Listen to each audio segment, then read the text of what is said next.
Hi everyone, I want to keep this short. You all know about the great products here at Old Time Radio DVD. Well, now's the time to purchase. Why now? Just can't afford to keep on doing this forever for free. So go to oldtimeradiodvd.com, take advantage of our great pricing.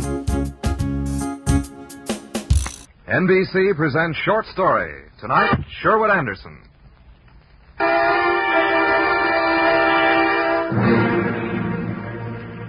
Sherwood Anderson wrote of the American small town with skill and devotion.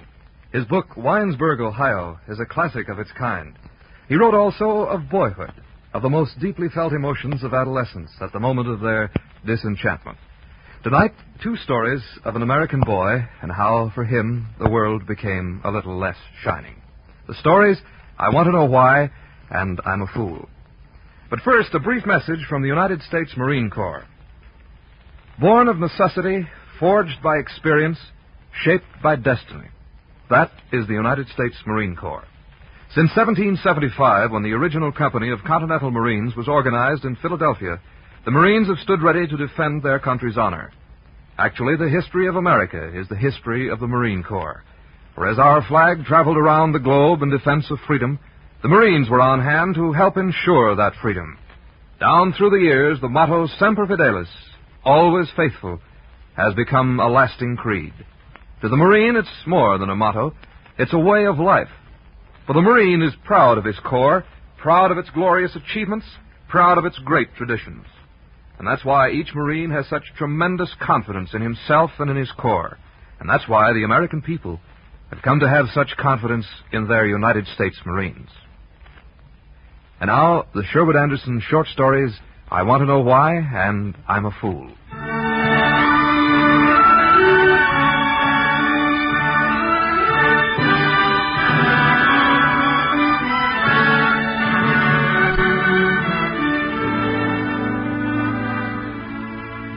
The reason I'm writing this story is I want to know why something happened to me. I'm puzzled. I'm getting to be a man and I want to think straight and be okay. And, well, there's something I saw at the race meeting at Saratoga I can't figure out. How did I happen to be in Saratoga, me, a kid of 15? Well, it was like this. One evening in my hometown of Beckersville, Kentucky, I was talking to some friends of mine. You're crazy. If they caught us, our folks would skin us alive. And how'd we ever get all the way to Saratoga? We ain't got any money. Don't be dumb. What are freight trains for? What's the matter, Turner? Scared? Heck, no, but that's a long way. I only got $1. Tom's only got $2. Well, how about you, Henry? Well, I got $11 saved myself. And I got 37. We'll get along. Now, listen. The spring meets in Kentucky are over this week, and everybody's cutting out for the East. Sounds good to me.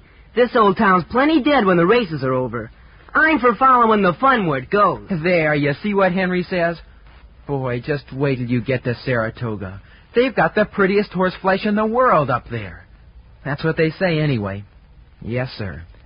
That's what they say.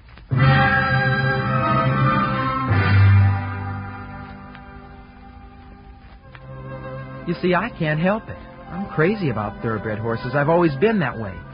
When I was 10 years old and saw I was growing to be big and couldn't be a rider, I almost died. Tried smoking cigars, everything to stunt my growth. Of course, I kept on growing. Then I wanted to be a stable boy, but mostly colored boys did that work. So finally, I just had to be satisfied by being around horses. If you've never been crazy about thoroughbreds, it's because you've never been around them much and don't know any better. They're beautiful. There isn't anything so lovely and clean and full of spunk and honest and everything as some racehorses. So that's why I want to know why, if anybody could love horses the way I do, how could this thing happen at Saratoga? But I'm getting ahead of my story. How much longer we gotta hop these freights? I'm dead. So am I. We're almost there. An hour yet. Maybe less. Anyway, we can get a good night's sleep in Saratoga.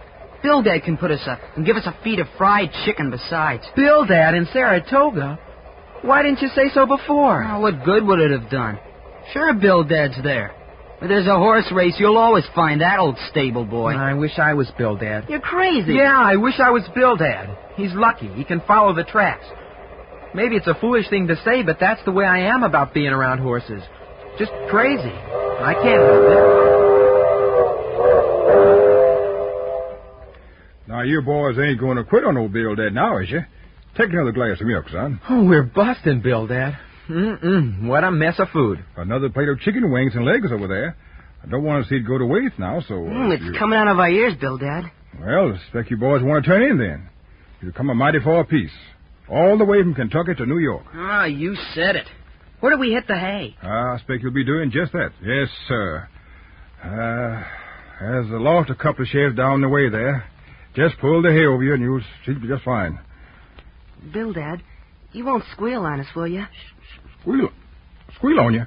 I mean to our folks. We don't want them to know where we are, or anything. What do you mean, Henry, asking a question like that? Bildad's square with kids. You can trust him. Thank you, son. Thank you. Now you get a good night's rest and don't worry none. And tomorrow, well, you ain't traveled 1,000 miles for nothing, son. Why? Tomorrow you're going to see a horse race that is a horse race. The Melford Handicap with Middlestride running against Sunstreak. Middlestride and Sunstreak? Yes, sirree. Two of the finest horses ever come out of Kentucky. Bildad, which one of them's going to win? How does I know which one's going to win? That's foolish talk, boy. How would anybody know that? Oh, I would, Bildad, if I could only see him.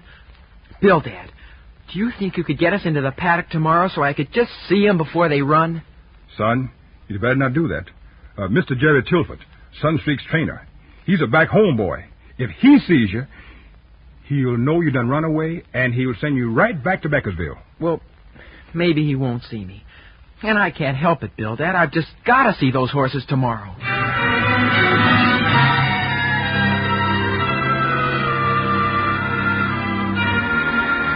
I couldn't sleep that night. Like I told you before, it brings a lump into my throat when a horse runs. I don't mean all horses, but some.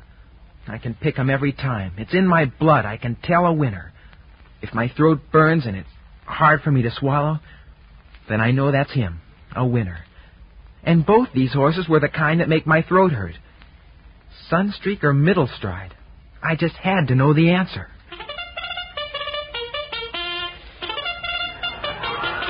At Saratoga, they saddled the horses right out in an open place under trees, on a lawn as smooth and nice as Banker Bowen's front yard back in Beckersville. Oh, it's lovely. The horses are sweaty and nervous and shine, and the men come out and smoke cigars and look at them, and your heart thumps so you can hardly breathe. At the risk of being seen and caught, I went there to see him saddled. The other boys didn't dare, but I did. I had to see Middlestride and Sunstreak. Well, what do you think of Middlestride, son? Is he going to win? I don't know, Bildad. I can't tell yet. Not till I see Sunstreak. Well, here he comes now. Son, take a look at a horse. Oh. What did our Bildad tell you? Sunstreak. He's beautiful. Yes, sirree. And it's like I say, you ain't traveled 1,000 miles for nothing, son. Hello. What you got there, Bildad? Oh, watch out, son. It's Jerry Tilford. Well, I thought I recognized you, boy. Aren't you from back home in Beckersville? Yes, sir. A long way from home, aren't you, son? Yes, sir. I came up to see the races. Thought your father didn't like you to follow the races. No, sir. Did you know you're here? Well, Mr. Tilford, you aren't gonna tell him, are you? Oh. Really like the horses, don't you, kid? Yes, sir. And you're looking at one right now. Sunstreak. That's a real thoroughbred, son. And then I knew the trainer wasn't going to give me away. I kept standing, looking at that horse, and aching all over. In some way, I can't tell how, I knew just how Sunstreak felt inside. He was very quiet, but I could tell that horse was like a raging torrent inside. That horse wasn't thinking about running. He was just thinking about holding himself back till the time for the running came. He was going to do some awful running that afternoon, and I knew it. I knew it, and Jerry knew it, too. Because when I looked up, I saw that shine in his eye. The same as I saw in Sunstreak's. How could he lose, kid? How could he lose the way he's feeling inside? Jerry, you know it, too. Yeah. That's my horse, kid. Raised him from a colt. I sweated and worked myself to death over him. But he's worth it, isn't he? Isn't that the sweetest horse you ever saw in your life? He's like a girl. Like a girl you think about sometimes, but never see. So lovely and smooth. Yeah, I know. Look at him, kid. He's the greatest thing in the world.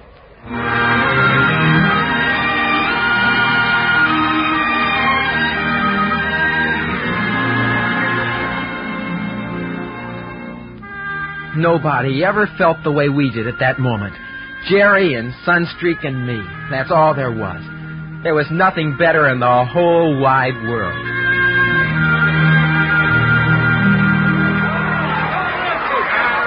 Then I came away to the fence to watch the race. I watched the race calm because I knew what would happen. I was sure. Come on, Sunstreak, show 'em your heels. Henry and Tom and Turner were all more excited than me because a funny thing had happened to me.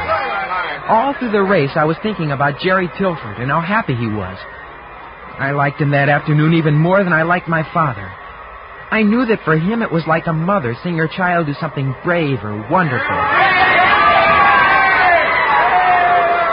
Yes, everything came out just as I expected.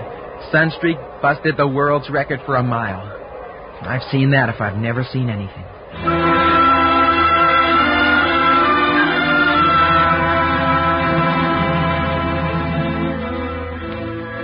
After the race, I cut out from Tom and Henry and Turner. I wanted to be by myself, and I wanted to be near Jerry Tilford if I could work it. It was the first time I ever felt for a man like that. And then, well, here's what happened. And I want to know why it happened. I had seen Jerry start out in a car with some men down the road leading to the edge of town. I took a shortcut and came out just a little ahead of where the car stopped. What I saw and heard gave me the fantods. Well, here's the farmhouse, boys. Pile out. I don't think I'll stay, Jerry. Been a long day, and, well, it's only a short walk back to the hotel. Oh, don't be a wet blanket, Reback. Went to a lot of trouble to fix up these dates. Now, come on. That's you, Jerry? Just a minute, Molly. Don't keep us waiting all night. We got to celebrate your victory, honey. Now, Reback, how about it? I'm bidding you men good night. See you tomorrow. Good night. Well, how do you like that?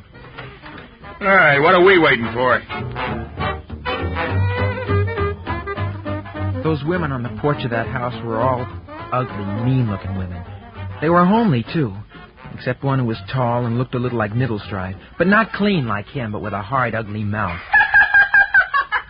I looked at Jerry Tilford. I've told you how I've been feeling about him on account of his knowing what was going on inside of Sunstreak. I listened to Jerry brag in that loud voice that didn't seem to be his at all. Yes, sir, Molly, I made that horse. That horse didn't win the race today. I won it. I made that world's record. He lied and bragged like a fool. I never heard such silly talk. And then, what do you suppose he did? He looked at the women in there, that tall, rotten, hard-mouthed woman. Come on now, baby. Give us a kiss. And I saw that shine in his eye. That same shine I'd seen that afternoon when he looked at me and Sunstreak.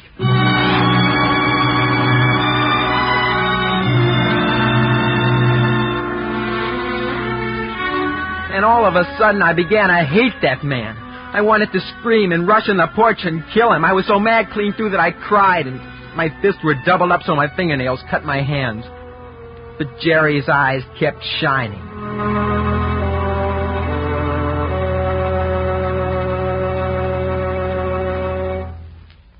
I've been thinking about that night ever since. I can't make it out.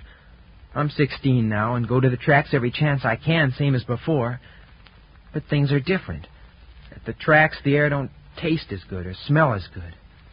It's because a man like Jerry Tilford, who knows what he does, could see a horse like Sunstreak run and then kiss a woman like that the same day. I can't make it out. Darn him, I keep thinking about it, and it spoils looking at horses and enjoying life and everything. Sometimes I'm so mad about it I want to fight someone. It gives me the fantods. What did he do it for? I want to know why.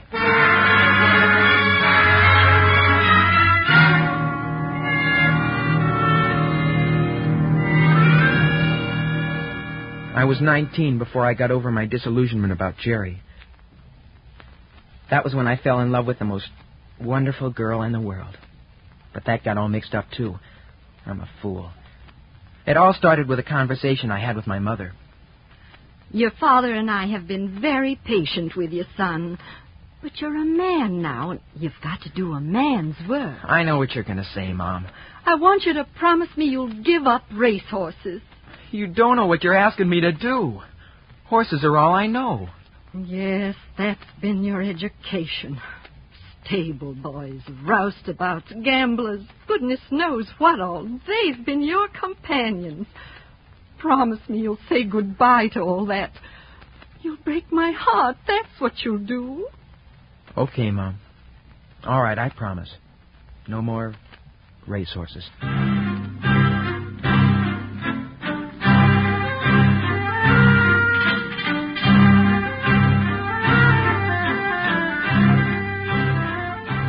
Oh, there's a lot of things you gotta promise a mother because she don't know any better.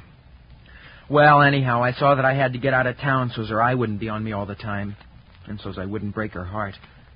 I went to Sandusky, Ohio, and got a job taking care of horses for a man in the storage and coal business. Those horses couldn't have trotted a race with a toad. Well, I was keeping my promise after all and sending money home. But one day I ran into an old friend. Bildad, what in the world are you doing in Sandusky? What do you mean, boy? What am I doing here?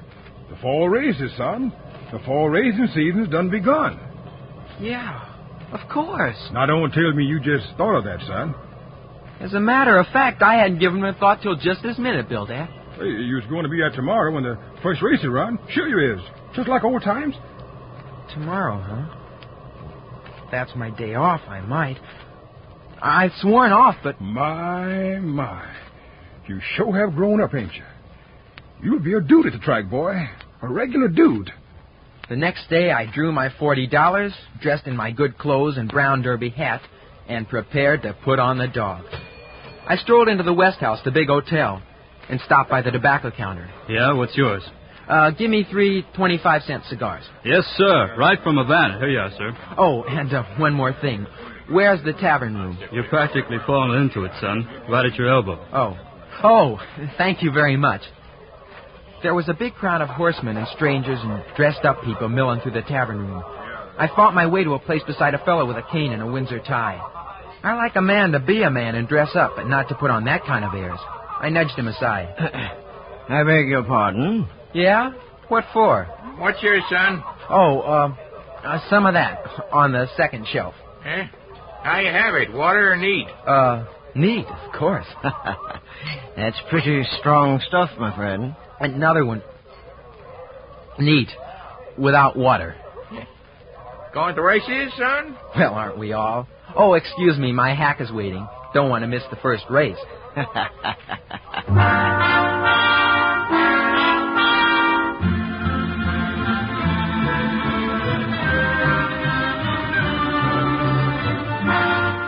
When I got to the races, I bought the best seat in the grandstand. And there I was, gay as you please, watching the stable swipes down below. Same as I'd been a year before. I was feeling good.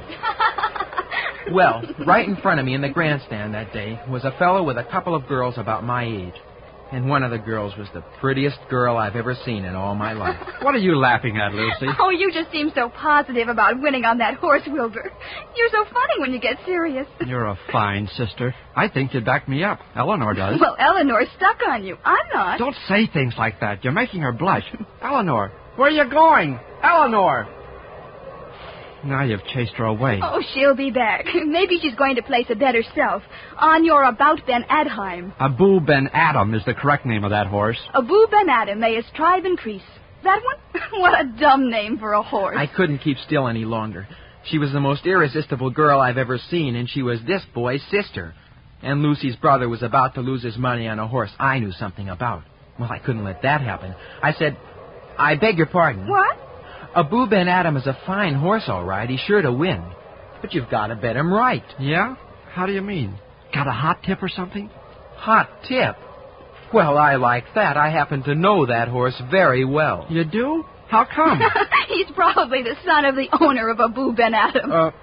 That's right. My name is... Not Walter Mather, Jr.? Yeah, but call me Walter. Well, it turned out their names were Wilbur and Lucy Wesson. And Wilbur made the fat man who had the seat next to Lucy trade with me.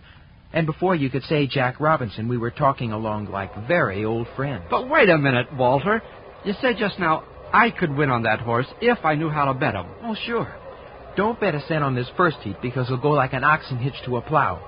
But when the first heat is over, go right down and lay on your pile. Gee whiz, I'm sure glad we ran into you. And I'll join you, Wilbur. When you place that bet of yours, slap this 30 of mine on a Boo Ben Adam. Oh, you must lead a marvelous life, Walter. Me? Why? Well, Walter Mather's son must lead the life of Rockefeller. I wouldn't say that exactly. Tell us about your estate, Walt. I can just picture that house of yours. A big brick one, isn't it? Yeah, that's right. Rolling hills, stables.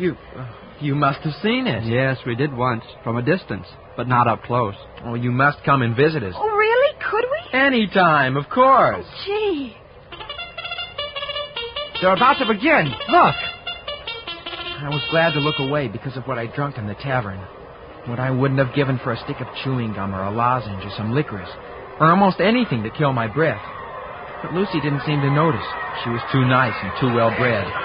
Imagine me, a four-flusher, with a wonderful girl like that, taking me at my word for the son of Walter Mather.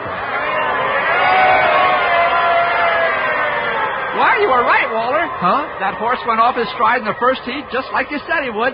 Now we'll put up the bets, huh? Oh, and wait a minute, Wilbur. Eleanor and I want to bet $10 apiece. $10 apiece?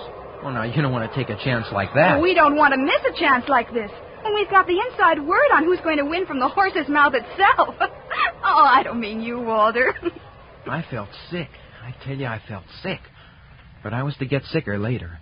About the gelding of Boo Ben Adam and their winning their money, I wasn't worried a lot about that. It came out okay. That horse stepped the next 3 heats like a bushel of spoiled eggs going to market before they could be found out.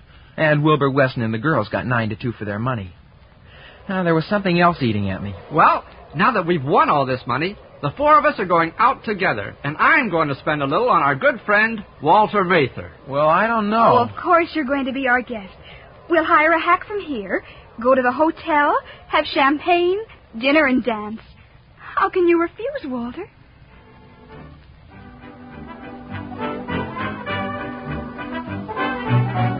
Oh, Walter, I'm having the most divine evening. Where in the world did you learn to dance like this? Anybody could dance with a girl like you, Lucy. Oh, Walter. Only, there isn't another girl like you. More, please. Just let me look for a minute. You know, I wish you weren't Walter Mather, Jr. What? I mean, you're so lofty. I wish you were just nobody. Suppose I was. Nobody. Oh, I couldn't possibly like you any more if you were...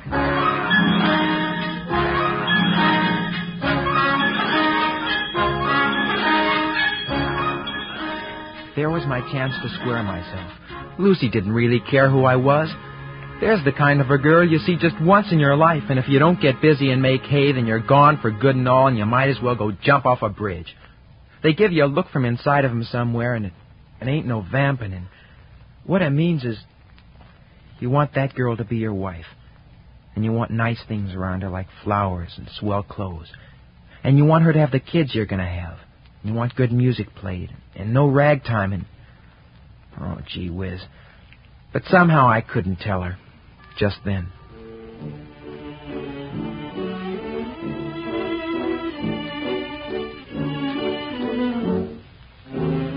Well, come on, you two. That's the last number. You gonna dance all night? I'd like to. Me too, Lucy. I tell you what. Our train doesn't leave for another couple hours. There's a place across the bay, Cedar Point. We can hire a launch and take a ride in the moonlight. And then you can see us to the train, Walter. We can be together right up to the time the train leaves. Cedar Point, huh? Where's that launch, Wilbur? While we were in the launch, Lucy didn't talk hardly at all, and neither did I. And I was thinking how glad I was my mother was all right and always made us kids learn to eat with a fork at the table and not swill soup and not be noisy and rough like a gang you see around a racetrack that way. Walter. Yes, Lucy? Walter, see that tree sticking up from the water? It has some sort of blossoms on it. Oh, don't they smell sweet? Wonderful. Oh, Walter, this night is perfect. Well, it's so warm and soft and sweet. Like an orange. Oh, that's beautiful, Walter. And now, ladies and gentlemen, we've got to get back to that train. Walter, Yes? kiss me, Walter. Once here, before we get to the depot. Will I? Oh, Walter, it's as if I could get out of the boat with you and walk on the water. And I guess that sounded foolish, but I knew what she meant.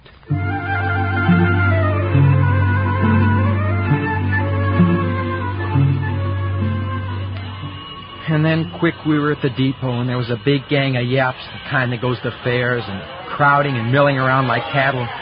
And how could I tell her? I guess this is goodbye, Walter. For a little while only, I hope. It won't be long, Lucy, because I'll write and you'll write. I'll send you my address. I have yours, of course. Everybody knows where Walter Mather lives. Goodbye, Walter.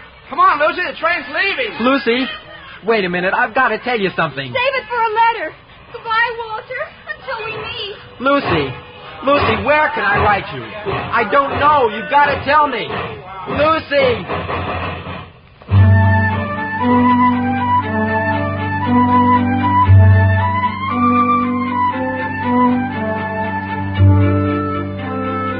And maybe Lucy would write me down at Walter Mather's, and the letter would come back and stamped on the front of it by the USA, there ain't any such guy. Or whatever they stamp on a letter like that. Me, trying to pass myself off for a big bug and a swell. To her, as decent a little body as God ever made. Oh, gee. I could have run after that train and made Dan Patch look like a freight train after a wreck. But socks almighty, what was the use? Did you ever see such a fool? I'll bet you what. If I had an arm broke right now, or a train had run over my foot, I wouldn't go to no doctor at all. I'd go sit down and let her hurt and hurt. That's what I'd do. I wish I had that fellow with a cane and a Windsor tie in the tavern room. I'd smash him for fair. Gosh darn his eyes. He's a big fool, that's what he is. And if I'm not another, you just go find me one and I'll quit working and be a bum and give him my job. I don't care nothing for working and earning money and saving it for no such boob as myself. I'm a fool.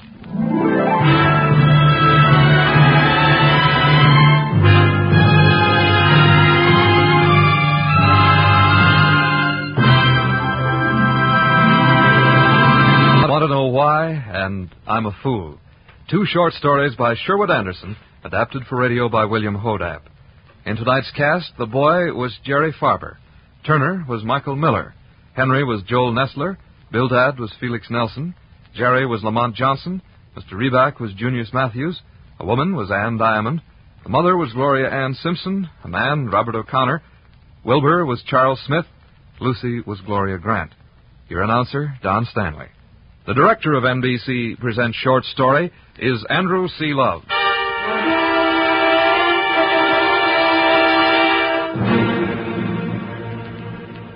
Be with us again next week at the same time as NBC Presents Short Story.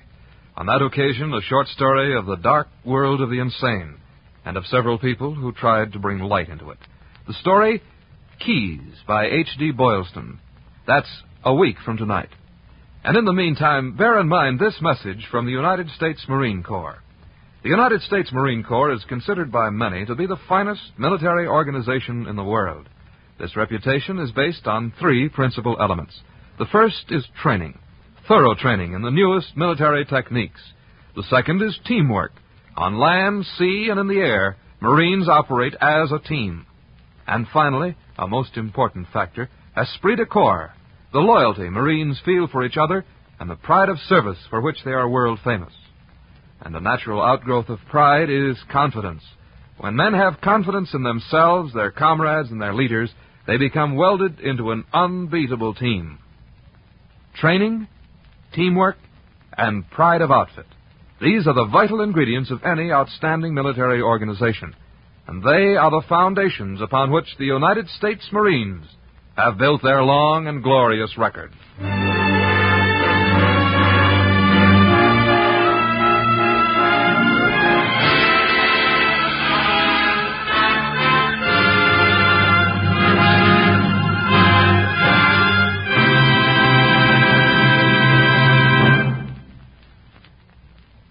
NBC Presents Short Story came to you from Hollywood's Radio City.